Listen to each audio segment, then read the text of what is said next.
My name's Andy Kahmann.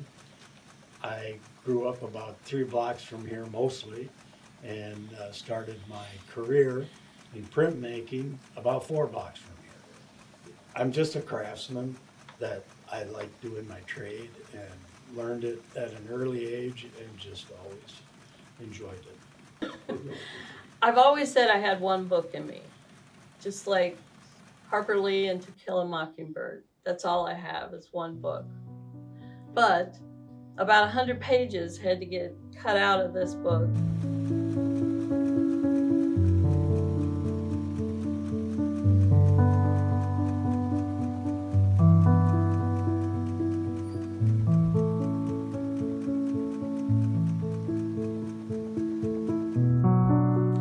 Hi, I'm Patsy Kahmann, and I say that I grew up in Kansas City. We're from the same family, but we grew up in Kansas City and then we moved to Minnesota when I was 12. And we moved to Granite Falls, and we lived on a farm that we were renting. And our youngest sister, Beth, who was number 12 in the family, was born in Granite Falls. And less than a year later, our parents were in a car accident in Norwood, and that night we were all split up as siblings. And I was 13 at the time, and I remember standing on the back porch steps, and I knew that I was going to write that story someday. It's taken me a long time to write it, but I'm finally here, having finished the book last year, and now my brothers helped publish it. So we have a book of our family stories. A couple of years ago, I had some health issues, and Patsy helped me through.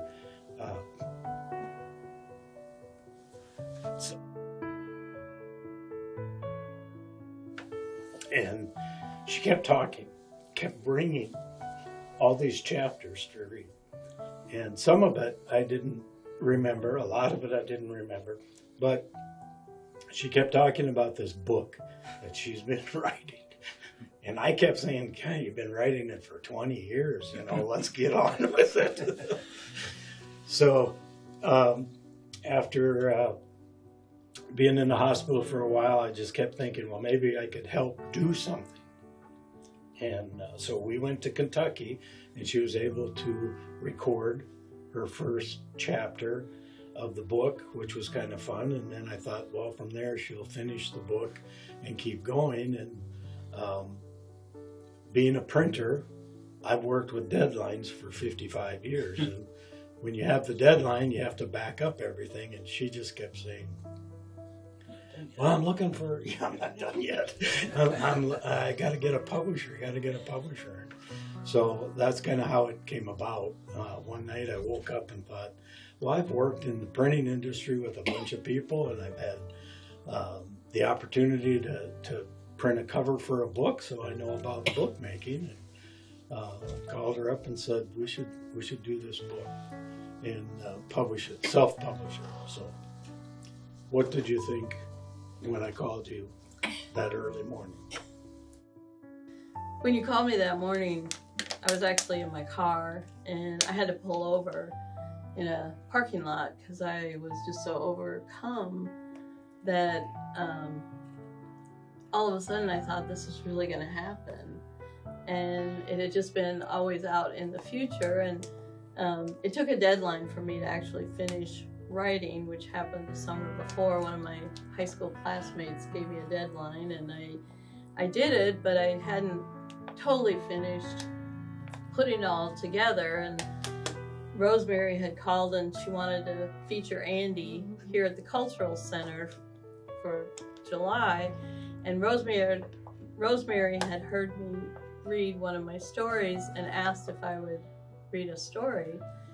And I said yes. That was like in December, and I kept thinking, well, maybe I could get everything pulled together by July, but I'm not very good with deadlines. I'm kind of a lazy writer. So anyway, I plug it along, and then when Andy said this, I was just really overcome. And in getting it all ready for the printer, that was another crunch deadline. And there was one particular story that I hadn't finished writing, and that's in the book. It's about Andy when he was little, got his hand injured. And I finished that on his birthday, his 70th birthday. And I didn't plan it, but it was late at night, and I sent it off to him, and it dawned on me, wow, this is Andy's birthday, and I finished the story about him. That felt significant. And also going through these papers, I found that our mom had written a bunch of information about when he got his hand injured, and so here's all her handwriting, and I was able to put that into the book.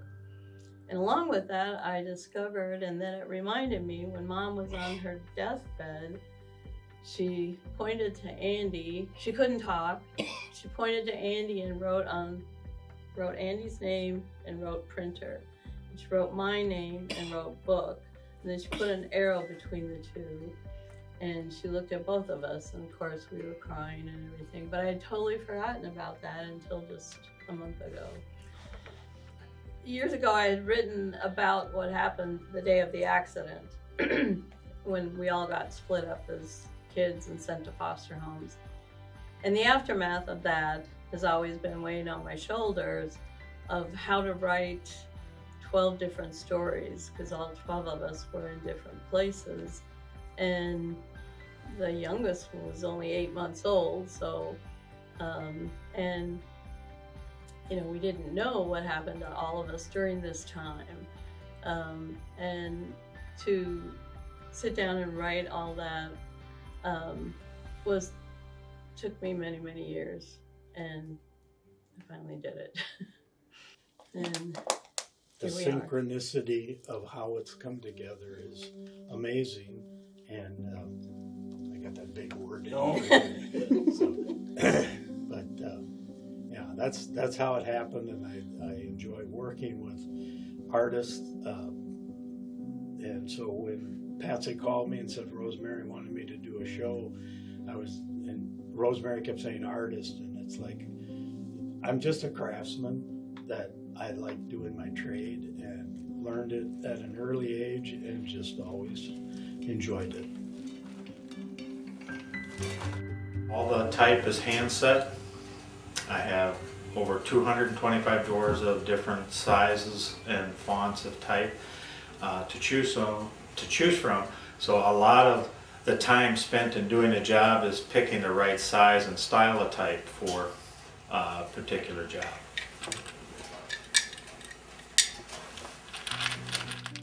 And I do these little chat books, is what I call them. They're only one sheet, 8 pages.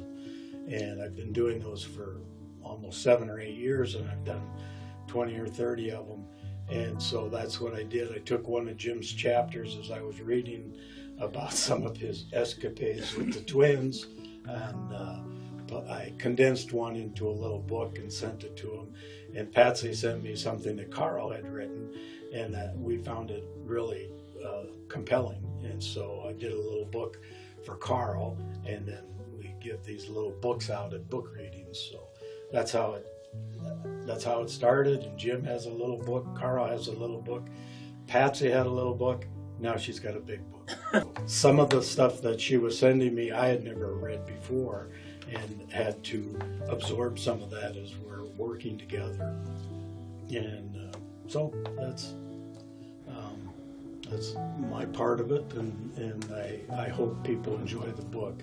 I've enjoyed working with her on it, and helping design and trying to teach her that less is more.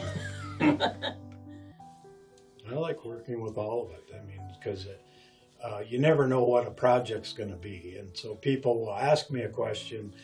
Well, I have this idea, but they're not ready with the idea, and I go, how do you know you're not ready unless you tell somebody what your idea is? And so they're always worried about what's it going to cost, and all of the stuff at the beginning, and you don't get to the meat of it. And so I've worked with people, and I go, well, you know, I've got this paper over here, and it's just time and ink. So I said, let's do something and try and put something together, and if it sells, it sells. If it doesn't, at least we learned what not to do. And so it's been, printing's been a part of me, some sort of printing, whether it's newspaper production, screen printing, lithograph, and so forth. So I've been fortunate to work with a lot of really good artists and a few good writers. Because I can't draw or everything, I work with anybody who carves blocks. Or if they draw, I used to be able to send out for a magnesium plate and have it done. But now, because of COVID and a lot of things going out of business, I work with a couple of artists who can actually carve the block for somebody else if they want something done. With the Meander, has been a self-guided tour since 2004 along the upper Minnesota River Valley from Ortonville to Granite Falls. And the first year that we did it, an artist friend of mine suggested that I would print the poster and he would do the block. And so we didn't know what to expect. And it just is, we've been doing it for 20 years now, so every year I get to work with a different artist, and it's just been successful beyond what anybody has imagined. But it's brought a lot of people out to our area where there are a lot of artists and writers. My name is Carl. I am the oldest son of Jack and Della Kahmann. I'm not a writer. I sent an email to my niece, and for some reason I'm here.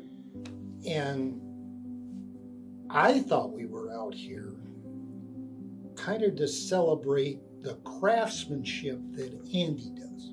Right. Absolutely. Because, well, here I go again, but bear with me. 40,000 years ago, when we were not the only hominins on this planet, there were artists painting in the caves of LaCoy in France. And they signed their work. They put their hands up and spit red ochre on it. That's what Andy does. He spits red ochre on the back of my hand. Taking off what Carl said, I believe we're here to celebrate Andy and his accomplishment in printing. Exactly. And the lifelong endeavor that he's had in the printing business. And that led to our sister Patsy being able to finish her book, to be able to bring that to life. But we're really here for Andy and Patsy. And I want people to understand that, how these two people are so incredible.